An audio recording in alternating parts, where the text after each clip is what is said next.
Hello students, एक बार फिर स्वागत है आपका। आज हम देखेंगे लाइन एंड प्लेन्स का एक्सरसाइज नंबर 6.4 और ये इस टॉपिक का लास्ट एक्सरसाइज है जो कि आज हम कंप्लीट करेंगे। और बहुत ही छोटा सा एक्सरसाइज है, सिंपली 5 प्रॉब्लम्स है इसमें। तो बस इसमें क्या है कि आपको फॉर्मूलेज अप्लाई करने हैं और सिंपली आपको आंसर फाइंड आउट करके देना है। तो यहाँ कुछ लॉजिक नहीं है, यहाँ कोई दिमाग नहीं लगाना है अपने, और ना ही आपको इसके थ्योरम्स पूछे जाते हैं। तो चलिए ये देखते हैं इसमें होता क्या है। कभी हमको क्या क्वेश्चन पूछा जाएगा, आप angle between the two planes. अब यहाँ पे क्या आएगा, एंगल बिटवीन टू प्लेन्स। तो देखिए, अगर मान के चलते हैं कि theta is any angle between the planes r in dot of n1 is equal to d1 और r डॉट ऑफ n2 हमारे इज इक्वल टू dt। ये क्या है, हो गए हमारे दो प्लेन्स हो गए, ये एक प्लेन हो गया, ये एक प्लेन हो गया, जो कि वेक्टर फॉर्म में है हमारे पास। ठीक है, तो इन दोनों के बीच का जो रिलेशनशिप होगा, angle between two planes will be given by cos component, cos of theta n1 dot of n2 upon magnitude of n1 dot of magnitude of n2। बस n1 n2 की वैल्यू से हम क्या कर सकते हैं, थीटा वैल्यू फाइंड आउट कर सकते हैं। सिमिलरली आप देख सकते हैं यहाँ पर angle between the line and plane. तो अब देखिए angle between line and plane क्या होगा, इफ थीटा, अब ये देखिए यहाँ पे लाइन आ गई और क्या आ गया, एक प्लेन का इक्वेशन गिवन, मतलब लाइन और प्लेन के बीच का हमको एंगल निकालना है। So if theta is the angle between the line, और लाइन का इक्वेशन है r is equal to a plus lambda in terms of b। देखिए लैम्बडा b है, एंड प्लेन का इक्वेशन तो हमको पता है, vector form r dot of n equals to d होता है। तो हमारे पास है लाइन का भी इक्वेशन है और प्लेन का भी इक्वेशन है, दोनों ही वेक्टर फॉर्म में। Then we have to find the sine component, sine theta हम निकालेंगे यहाँ पर, साइन थीटा की वैल्यू जो कि होगी बी वेक्टर मतलब लैम्बडा के स्केलर के साथ में जो भी quantity b vector dot of n vector upon magnitude of b magnitude of n. बस यहाँ मैग्नीट्यूड ऑफ n1 n2 की जगह यहाँ क्या आ गया, magnitude of b and magnitude of b आया। बाकी तो सब सेम ही है, एन का ही कंपोनेंट है। ये हमारे दो फॉर्मूले हो गए। तीसरा हमको ऐसा क्वेश्चन पूछा जा सकता है कि इफ द लाइंस, अब देखिए if the lines r is equal to a plus lambda b1, एक लाइन का इक्वेशन हो गया, दूसरी लाइन का इक्वेशन हो गया a2 प्लस म्यू b2। तो दो हमारे पास लाइंस आ गई, ये कोप्लेनर होंगी। कब कोप्लेनर होगी, if a1 dot of b1 cross of b2 will be equals to a2 dot of b1 cross of b2 के अगर इक्विवेलेंट होंगे। अगर ये दोनों टर्म्स अगर एक दूसरे के इक्वल आ गई, दैट मींस कि दोनों लाइंस क्या होंगी, कोप्लेनर होगी। देखिए a1 b1 a2 b2 की वैल्यूज हमारे पास यहाँ पे अवेलेबल, बस आपने इसमें सब्स्टिट्यूट करना है और अपने क्या करनी है, वैल्यूज फाइंड आउट करनी है। दोनों को हम कंपेयर करेंगे, अगर दोनों आंसर सेम आ गए दैट मींस कि कोप्लेनर, अदरवाइज क्या हो जाएगा, नॉन कोप्लेनर हो जाएंगे। अब हमको उसके साथ साथ ये भी पूछा जाता है कि find the equation of plane containing them, उस प्लेन का भी इक्वेशन बताइए जिसमें ये दोनों लाइनें आ रही हैं। तो हम क्या करेंगे इस केस के लिए, सिंपली आर वेक्टर हमारा क्या था, R dot of b1 cross of b2, बस एक टर्म ले लेंगे, a1 dot of b1 cross of b2 लिख सकते हैं, या तो फिर r dot of b1 cross of b2 के साथ में हम क्या लिख सकते हैं, a2 dot of b1 cross of b2। तो a1 वाला पार्ट ले लीजिए, a2 वाला, हमने तो पहले ही बोल दिया कि दोनों क्या रहेंगे, सेम रहेंगे। तो या तो ये वैल्यू लीजिए या तो ये वैल्यू लीजिए, दोनों के इसमें क्या बनेगा, हमारा इक्वेशन यहाँ पे फॉर्म हो जाएगा। तो अब होता क्या है कि दो लाइंस है, तो कोप्लेनर प्रूव करने के लिए हमने ये लिखा, और उनका प्लेन अगर, उनका इक्वेशन अगर पूछा है कि किस प्लेन में है, तो हमारे पास क्या हो जाएगा, r dot of b1 cross of b2 either this value और दिस वैल्यू, क्योंकि दोनों तो क्या है, इक्वल ही है। फिर देखिए हमको ऐसा पूछा जा सकता है कि find out the length of perpendicular from point ए। वही हमारे पास है, कोई भी एक प्लेन है और हमारे पास पॉइंट ए है, तो यहां से हमको क्या करना है कि लेंथ ऑफ परपेंडिकुलर हमको फाइंड आउट करनी है। तो find the length of perpendicular from point A, तो ए का पोजीशन वेक्टर हो जाएगा A to the plane r dot of n equals to p, और p क्या होता है, परपेंडिकुलर डिस्टेंस होता है हमारे पास में। तो हम क्या लिखेंगे, देखिए यहाँ पे d will be given bye, distance will be given bye a dot of n minus p upon हो जाएगा मैग्नीट्यूड ऑफ n वेक्टर। तो बस आपने फॉर्मूले प्रॉपर्ली रिमेंबर करने हैं, ठीक है ना। फिर देखिए यहाँ पर नेक्स्ट क्या है हमारे पास है, if a x1 y1 z1 is any point, कोई भी एक पॉइंट है, और साथ में हमको क्या गिवन रहेगा, इक्वेशन ऑफ प्लेन हमको गिवन रहेगा इन स्टैंडर्ड फॉर्म, जो जनरल फॉर्मेट है इसका, मतलब पॉइंट और साथ में क्या गिवन रहेगा, प्लेन। देखिए सब जगह सिचुएशन अलग अलग है, यहाँ टू प्लेन्स की बात की, यहाँ लाइन एंड प्लेन की बात की, यहाँ दो लाइंस के बीच की कोप्लेनर कंडीशन की बात की, यहाँ पे डिस्टेंस की बात की, और अब यहाँ पे क्या है, पॉइंट और प्लेन की बात हो रही है। देन लेंथ ऑफ परपेंडिकुलर जो होगी वो क्या होगा, a into x1 plus b into y1 plus c into z1 plus d whole upon क्या आ जाएगा, अंडर रूट में हम ले लेंगे square of all the coefficients of a b and c, है ना। तो इनका क्या कर लेंगे, इक्वेशन ले लेंगे। और कभी कभी हमको पूछा जा सकता है find out the distance between parallel planes, दो पैरेलल प्लेन के बीच का डिस्टेंस क्या होगा। So then that will be equals to d1 minus d2 upon under root of, तो देखिए यहाँ पे हमारे पास r into d1 r into N equals to D के फॉर्म में रहेगा, तो d1 माइनस d2 अपॉन ये फॉर्मूला हम अप्लाई करेंगे। तो देखिए बेसिकली 6.4 जो आपकी एक्सरसाइज है, इनमें इन फॉर्मूले के बेसिस पे सारे न्यूमेरिकल्स आपके सॉल्व हो जाएंगे। वन बाय वन हम क्या करेंगे, एक एक प्रॉब्लम के ऊपर ये सारी चीजें अप्लाई करेंगे, तो जिससे आपको सारे फॉर्मूले क्लियर हो जाएंगे कि how to apply them on to the exercise. तो ये है हमारी एक्सरसाइज नंबर 6.4। तो चलिए आइए जल्दी से आप इसका स्क्रीनशॉट ले लीजिए, इसको कॉपी में नोट डाउन कीजिए, फिर न्यूमेरिकल्स के ऊपर जाएंगे तो आपको ज्यादा बेटर रहेगा, आपको प्रॉब्लम आसानी से समझ में आएंगे।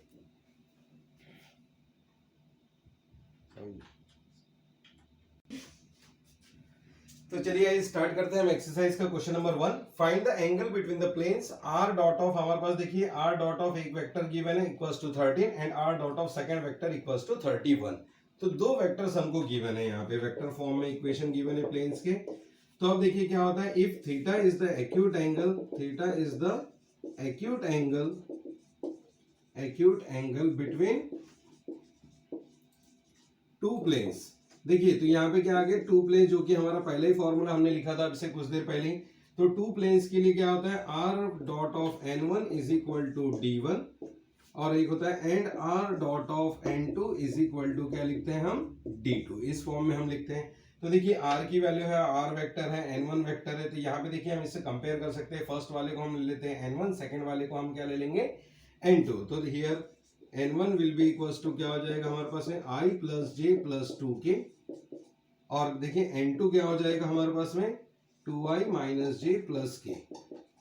तो अब देखिए हमने लिखा था एक्यूट एंगल का जो फॉर्मूला होता है वो क्या होता है, cos थीटा से होता है n1 dot of n2 upon हो जाता है magnitude of n1 dot of magnitude of n2 के बराबर। तो बस हमने क्या करना है, n1 dot of n2 find out करना है और दोनों के मैग्नीट्यूड। तो चलिए आइए फाइंड आउट कर लेते हैं n1 डॉट ऑफ n2। तो दोनों वेक्टर्स हम ले लेते हैं i plus 2j plus 2k dot of 2i minus j plus k, ये हो जाएगा। तो देखिए i का i से मल्टीप्लाई हम कर लेते हैं, क्या हो जाएगा 2 प्लस आ जाएगा माइनस 1 1 सा, ये आ जाएगा minus 1 plus 2, so 4 minus 1 that will be equal to 3। तो n1 डॉट ऑफ n2 की जो वैल्यू है वो कितनी आ गई, 3 आ गई हमारे पास में, है ना। और अब हम क्या करेंगे, यहाँ पर n1 डॉट ऑफ n2 आ गया है, तो अब हम देखेंगे इसमें क्या फाइंड आउट करना है, magnitude of n1 magnitude of n2। तो चलिए magnitude of n1 find out कर लेते हैं। तो n1 की जो वैल्यूज है कोएफिशिएंट का अंडर रूट में स्क्वायर, तो 1 का square plus 1 square plus 2 square, तो 4 प्लस 6 ये हो जाएगा रूट 6। और n2 का जो मैग्नीट्यूड है वो हो जाएगा हमारे पास है 2 का स्क्वायर प्लस माइनस 1 का स्क्वायर प्लस 1 का square, that will be equals to again under root of 6 हो जाएगा। तो बस यहाँ पे वैल्यू सब्स्टिट्यूट कर लेते हैं, cos theta will be equals to कितना, n1 डॉट ऑफ n2, तो 3 upon magnitude of n1 magnitude of n2, तो ये हो जाएगा under root 6 into under root 6, तो ये हो जाएगा 3/6। So cos theta will be equals to 1/2। और अब हमको ये पता है कि cos थीटा की वैल्यू 1/2 कब होती है, cos 60 डिग्री पर होती है, cos of 60 degree. So therefore 60 degree कब आएगा, 60 डिग्री बोलिए, या फिर हम क्या हो सकते हैं π/3 भी हम बोल सकते हैं। तो इस तरीके से हमारा क्या निकल जाएगा, angle between the two planes हम फाइंड आउट कर सकते हैं, है ना, angle between the planes, first plane and second plane. तो चलिए जल्दी से स्क्रीनशॉट लीजिए इसका। चलिए आइए आगे बढ़ते हैं अब हमारे क्वेश्चन नंबर 2 की तरफ। क्वेश्चन नंबर 2 में देखिए क्या पूछा है अब हमको, find the angle between the line, एक लाइन का इक्वेशन हमको गिवन है, एंड द प्लेन। तो अब देखिए पहला जो क्वेश्चन था उसमें दोनों ही प्लेन थे, यहाँ पे अब क्या है, एक लाइन है और एक क्या है हमारे पास है, प्लेन है। तो इन दैट केस अगर एक लाइन हम क्या बोलेंगे, if theta is the acute angle between the line and plane, तो उस केस में हमारे पास कौन सा कंपोनेंट लगेगा, साइन का फॉर्मूला लगेगा। और ये हम कैसे लिखते हैं, b vector dot of n vector upon magnitude of b vector dot of magnitude of n vector हो जाता है। अब ये b और a क्या होते हैं, तो हम सबसे पहले क्या करेंगे, इक्वेशन ऑफ लाइन जो होता है, इक्वेशन ऑफ लाइन क्या होगा, इक्वेशन ऑफ लाइन हमको गिवन है r डॉट ऑफ, ये हमारा इक्वेशन है i plus 2j plus 2k plus lambda times of 2i plus 3j minus 6k। तो यहाँ पे देखिए ये जो हमारा फॉर्मेट है ये कौन सा है, r डॉट ऑफ n देखिए r is equal to r dot of r is equal to होना चाहिए यहाँ पर, हाँ r डॉट ऑफ ही गिवन है हमको। तो देखिए a प्लस लैम्बडा b के फॉर्म में होगा, तो ये हो जाएगी हमारे पास में a प्लस लैम्बडा b, है ना। तो ये इक्वेशन होगा। और दूसरा जो हमको गिवन है r dot of equation of plane, क्या गिवन है, equation of plane r dot of 2i minus J plus K is equal to 0। तो ये हो जाता है r dot of n will be equal to, क्या लिखते हैं हम इसको, d लिख लेते हैं या p लिख लेते हैं, है ना। तो r dot of n equals to p। तो यहाँ से देखिए हमको b की भी वैल्यू मिल जाएगी और n की वैल्यू मिल जाएगी। So b will be equals to कितना होगा, 2i plus 3j minus of 6k, और n वेक्टर की जो वैल्यू है वो क्या हो जाएगी हमारे पास में, 2i minus of j plus times of k। तो देखिए यहाँ पे हमको b की भी वैल्यू मिल गई और n की वैल्यू हमको यहाँ से मिल गई इक्वेशन से। अब बस हमने क्या करना है, b डॉट n और दोनों के मैग्नीट्यूड फाइंड आउट करने हैं। तो चलिए निकालते हैं b डॉट, पहले मैम मैग्नीट्यूड निकाल लेते हैं इसका। मैग्नीट्यूड ऑफ b कितना आ जाएगा हमारे पास में, अंडर रूट में स्क्वायर, तो 2 का स्क्वायर प्लस 3 का स्क्वायर प्लस माइनस 6 का होल स्क्वायर। तो ये हो जाएगा आपका 4 प्लस 9 प्लस 36। तो ये होगा कितना, under root of 49, that will be equal to 7। Similarly हम निकालेंगे मैग्नीट्यूड ऑफ n वेक्टर, तो ये आ जाएगा कितना, 2 का स्क्वायर प्लस माइनस 1 का स्क्वायर प्लस 1 का square, that will be equal to root 6। इसको सिंप्लीफाई नहीं कर सकते हम। और अब देखिए हम क्या निकालेंगे, b vector dot of n vector, क्योंकि हमको फॉर्मूले में जो रिक्वायरमेंट है, किसकी रिक्वायरमेंट है, b डॉट ऑफ n की। तो b डॉट ऑफ n मतलब कितना, 2i plus 3j minus of 6k dot of 2i minus j plus k। तो अब इसमें देखिए क्या हो जाएगा, i का i से मल्टीप्लाई, 2 2 जा हो जाएगा 4, j का j से, 3 1 जा माइनस 3, और ये हो जाएगा माइनस 6। तो ये आएगा कितना, 4 minus 9, that will be equals to minus 5। तो अब देखिए sine theta will be equivalent to, क्या हो जाएगा हमारे पास है, माइनस 5 अपॉन मैग्नीट्यूड कितना है, 7 इंटू रूट ऑफ 6। तो देखिए बस हमको वैल्यू पुटअप करनी है, बी डॉट एन की वैल्यू हमने पुटअप कर लिए, तो यहाँ पे आ जाएगा। और ये कितना हो जाएगा, अब देखिए इसको भी हम क्या लगा देंगे, मॉड लगा देंगे, क्योंकि वैल्यू कभी भी निगेटिव नहीं होती है, थीटा कभी निगेटिव नहीं होता, या तो क्या होता है, डायरेक्शन निगेटिव होते हैं। तो हम इसको लिख सकते हैं 5/7 रूट ऑफ 6। सो थीटा की वैल्यू, अब इसको ज्यादा सिंप्लीफाई नहीं किया जा सकता, ये स्टैंडर्ड एंगल तो है नहीं, तो हम क्या कर लेंगे, बस साइन को इधर ला लेंगे, साइन इनवर्स ऑफ 5/7 रूट 6। यही हमारा आंसर होगा फाइनली। तो चलिए जल्दी से स्क्रीनशॉट लीजिए इसका, फिर हम आगे बढ़ेंगे। चलिए आगे बढ़ते हैं हमारे क्वेश्चन नंबर 3 पर। इसके पहले जो था वो क्वेश्चन नंबर 2 था, गलती से मैंने यहाँ पर 3 लिख दिया था, ये है क्वेश्चन नंबर 3, है ना। तो चलिए देखिए क्या होगा, show that the lines r is equal to 2j minus 3k plus lambda into second vector a plus lambda b। तो देखिए यहाँ पे जो इक्वेशन हमको गिवन है वो कौन से फॉर्म में गिवन है, r is equal to a1 plus lambda into b1। और दूसरा जो है हमारे पास में, ये भी एक इक्वेशन है हमारे पास, r is equal to a vector और दूसरा म्यू इंटू b2। तो हम ले लेते हैं r is equal to a2 plus mu into b2 vector. इसको हम कंपेयर कर सकते हैं, जिससे हमारे क्या मिल जाएगी, a1 b1 की वैल्यू, और दूसरे इससे मिल जाएगा हमको a2 b2 का वैल्यू। और ये कोप्लेनर है करके हमको प्रूव करनी है। तो देखेंगे कोप्लेनर की कंडीशन क्या होती है। तो देखिए पहले तो हम a1 निकाल लेते हैं, a1 मतलब हो जाएगा 2j माइनस 3k, और b1 जो है वो हो जाएगा i plus 2j plus of 3k। फिर हमारे पास a2 की जो वैल्यू है वो कहाँ से आएगी, सेकंड वेक्टर से। तो a2 will be given bye 2i plus 6j plus 3k, and b2 will be given bye 2i plus 3j plus 4k। तो a1 b1 a2 b2 की वैल्यूज तो हमारे पास आ गई। अब देखिए ये जो लाइंस है, lines to be coplanar, lines to be coplanar. तो लाइन को कोप्लेनर होने के लिए देखिए मैंने आपको पहले ही कंडीशन बताई थी, a1 डॉट ऑफ क्या होता है हमारे पास में, अगर b1 क्रॉस b2 के बराबर आ जाए, कब होगी lines to be coplanar, if a1 dot of b1 cross of b2 will be equal to a2 dot of b1 cross of b2 के इक्विवेलेंट अगर होगा। तो हम क्या करेंगे यहाँ से, b1 क्रॉस ऑफ b2। तो अब देखिए यहाँ पर हमारे पास में इन दोनों को हम कंपेयर करेंगे, इसकी वैल्यू भी हम फाइंड आउट करेंगे, ये भी हम फाइंड आउट करेंगे। बस हमने फाइंड आउट क्या करना है, पहले b1 क्रॉस ऑफ b2 की वैल्यू।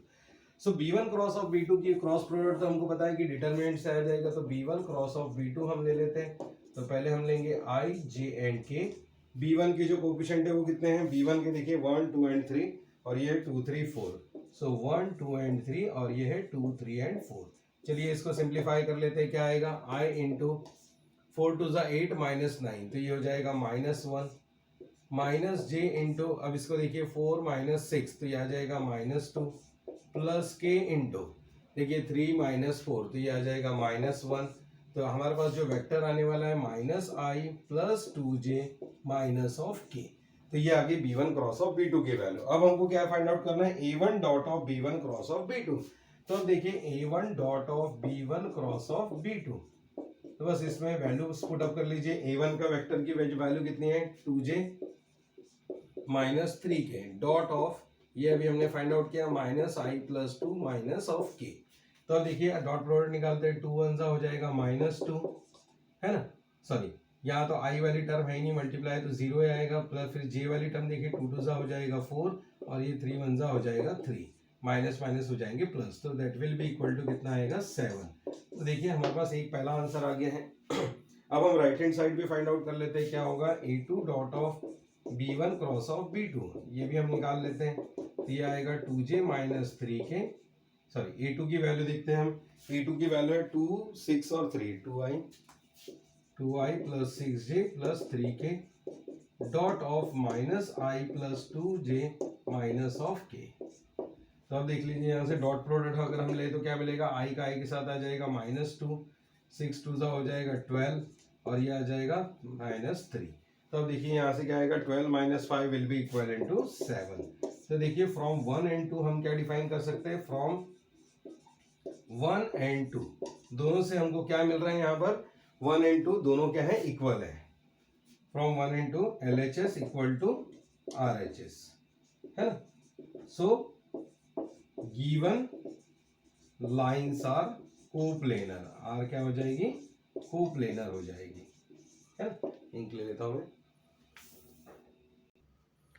और फिर देखिए गिवन लाइंस अगर कोप्लेनर हो गई तो हमको, अब देखिए सेकंड क्वेश्चन भी इसमें पूछा हुआ है, मैंने एक्सप्लेन करते हुए स्टार्टिंग में आपको बताया था, find the equation of plane determined by them. तो अब हमको क्या निकालना है, इक्वेशन ऑफ प्लेन हमको फाइंड आउट करना है। Equation of plane is given by r dot of b1 cross of b2 will be equivalent to, ये हो जाएगा a1 dot of b1 cross b2 हम लिख सकते हैं, या तो फिर और में मैंने बताया था यहाँ पे दूसरा फॉर्मूला और हो सकता है, क्या a1 की जगह हम a2 भी ले सकते हैं। क्यों, क्योंकि ये दोनों ही क्या है इक्विवेलेंट है।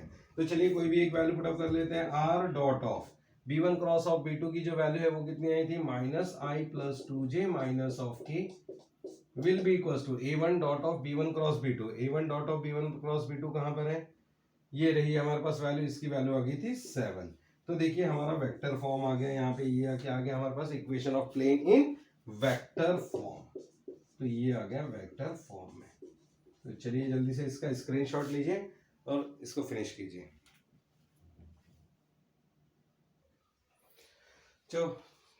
चलिए आइए देखते हैं क्वेश्चन नंबर 4। क्वेश्चन नंबर 4 में देखिए क्या पूछा है, find the distance of the point. ये हमारे पास एक पॉइंट के पोजीशन वेक्टर गिवन है और एक प्लेन गिवन है। तो देखिए जो हमने स्टार्टिंग में शुरू में 5 फॉर्मूले लिखे थे, लाइन से हम अप्लाई करते जा रहे हैं। ये चौथा प्रॉब्लम है, देखिए यहाँ पर क्या हो रहा है, पॉइंट का एक वेक्टर गिवन है r डॉट ऑफ n। तो हमने बोला था कि distance of a point from a plane जो होता है वो किसके इक्विवेलेंट होता है, d will be equals to mod of a dot of n minus p upon n। तो जिसमें a यानी क्या होगा, जो पॉइंट हमारे पास में point a has position vector, position vector क्या है, a कितना होगा 4i minus 3j plus of k। और देखिए n वेक्टर मतलब direction vector, r dot of n is equal to होता है p। तो देखिए यहाँ से n वेक्टर की भी वैल्यू निकल जाएगी, तो n vector will be given bye 2i plus 3j minus 6k and right hand side में जो रहेगा वो किसका वैल्यू रहेगा, p का, है ना। तो ये हो गया हमारे पास है, r भी निकल आया, सॉरी a n और p, बस यहाँ पे डॉट प्रोडक्ट निकालिए, वैल्यू सब्स्टिट्यूट करनी है। तो चलिए आइए निकालते हैं। यहाँ पे a डॉट ऑफ n हम पहले फाइंड आउट कर लेते हैं। तो a की वैल्यू जो है वो है 4i minus 3j plus of k, और फिर देखिए डॉट ऑफ n यानी ये रहा 2i plus 3j minus of 6k। तो i का i के साथ मल्टीप्लाई, j का j के साथ, k का k के साथ। तो 8 माइनस 3 3 9 और ये हो जाएगा -6। तो अब देखिए कितना आ जाएगा, 8 माइनस 7 9 6 15, तो ये आ जाएगा -7 यूनिट्स, है ना। और अब देखिए यहाँ पर क्या होगा, माइनस ऑफ p है और मैग्नीट्यूड ऑफ n है, तो हम क्या निकाल लेते हैं, magnitude of n, magnitude of n direction vector यानी इसका अंडर रूट में स्क्वायर। तो ये देखिए क्या होगा, 2 का स्क्वायर प्लस 3 का स्क्वायर प्लस माइनस 6 का square. So again that will be equals to कितना हो जाएगा, 36, 4 प्लस 9 प्लस 36, सो 40 49, तो ये हो जाएगा 49, so that will be equal to 7। तो ये आ जाएगा हमारे पास में 7। बस यहाँ पे वैल्यू पुट कर लेते हैं। So d will be equals to mod of a dot of n, तो a dot of n equals to -7 minus of p की वैल्यू कितनी है 21, तो ये हो जाएगा -21 whole upon magnitude of n, तो मैग्नीट्यूड ऑफ n इज 7, तो ये देखिए कितना आ जाएगा -28/7, that will be equals to mod of 7 4 जा 28, तो -4, लेकिन डिस्टेंस कभी भी निगेटिव नहीं होता है, इसलिए क्या आ जाएगा d इक्वल्स टू 4 यूनिट्स, है ना। तो आप इसका स्क्रीनशॉट ले लीजिए, फिर हम देखेंगे लास्ट क्वेश्चन। चलिए देखते हैं इस एक्सरसाइज का लास्ट क्वेश्चन है, question number 5। Find the distance of a point. देखिए distance of a point from the plane, तो होता क्या है, इस केस में हमारा फॉर्मूला क्या अप्लाई होगा, डिस्टेंस ऑफ पॉइंट, कोई भी पॉइंट हो हमारे पास में x1 y1 z1, है ना, एंड द प्लेन, प्लेन जो है हमको कार्टेशियन फॉर्म में गिवन है, प्लेन का इक्वेशन क्या होता है, ax plus by plus cz is plus d equals to 0, ये हमारा इक्वेशन ऑफ प्लेन होता है। तो इस केस में देखिए यहाँ पर क्या हो जाएगा, अगर हमारे पास डिस्टेंस में अगर कोई भी पॉइंट गिवन है और प्लेन अगर गिवन है, तो distance d will be given by क्या हो जाता है, ax1 by1 plus cz1, ax1 plus b of y1 plus c of z1 plus d whole upon इन्हीं के कोफिशिएंट का अंडर रूट में क्या हो जाएगा, square, a square plus b square plus c square, और डिस्टेंस कभी भी निगेटिव नहीं होता, इसलिए क्या लगा देंगे हम, मॉड हम यहाँ पे अप्लाई कर देंगे। तो देखिए इसको हम कंपेयर कर लेते हैं, तो कंपेयर करने से क्या हो जाएगा, x1 की वैल्यू 1, y1 की भी वैल्यू हो जाएगी 1 एंड z1 की भी वैल्यू हो जाएगी -1 के बराबर। और देखिए ए बी सी की वैल्यू हमको यहाँ से मिलेगी, a is equal to 3, b is equal to 4, c is equal to -12 and d equals to 20। तो बस आइए चलिए इसमें सब्स्टिट्यूट कर लेते हैं, तो हमारा सॉल्यूशन रेडी हो जाएगा। सो a मतलब कितना है 3, x1 मीन्स 1 प्लस b यानी हमारे पास में 4 इंटू y1 यानी 1 प्लस c है हमारे पास में -12 और ये c z1, तो देखिए c इंटू z1 यानी कितना आएगा, z1 यानी -1 प्लस d यानी 20 whole divided by under root में इन्हीं का स्क्वायर, तो देखिए कितना आएगा 3 का स्क्वायर प्लस 4 का स्क्वायर माइनस प्लस -12 का स्क्वायर। तो अब देखिए ये हो जाएगा 3 plus 4 plus 12 plus of 20 whole divided by, इसका अंडर रूट में स्क्वायर निकालेंगे तो 9 प्लस 16 प्लस 144, है ना, तो ये आ जाएगा हमारे पास d will be equals to, तो ये आ जाएगा 39 divided by under root of 169, और 169 जो है कि स्क्वायर रूट होता है इसका 13 का, तो 39 डिवाइडेड बाय 13, तो ये आ जाएगा 13 3 जा 39, तो जो डिस्टेंस की वैल्यू है वो कितनी आ जाएगी 3 यूनिट्स। तो इसका भी आप स्क्रीनशॉट ले लीजिएगा। और आज की एक्सरसाइज यहाँ पर ही वीडियो लेक्चर हम अपना खत्म करेंगे, सारे क्वेश्चन इस एक्सरसाइज के कंप्लीट हो चुके हैं। तो आपका समय शुभ हो, have a good time, thank you very much.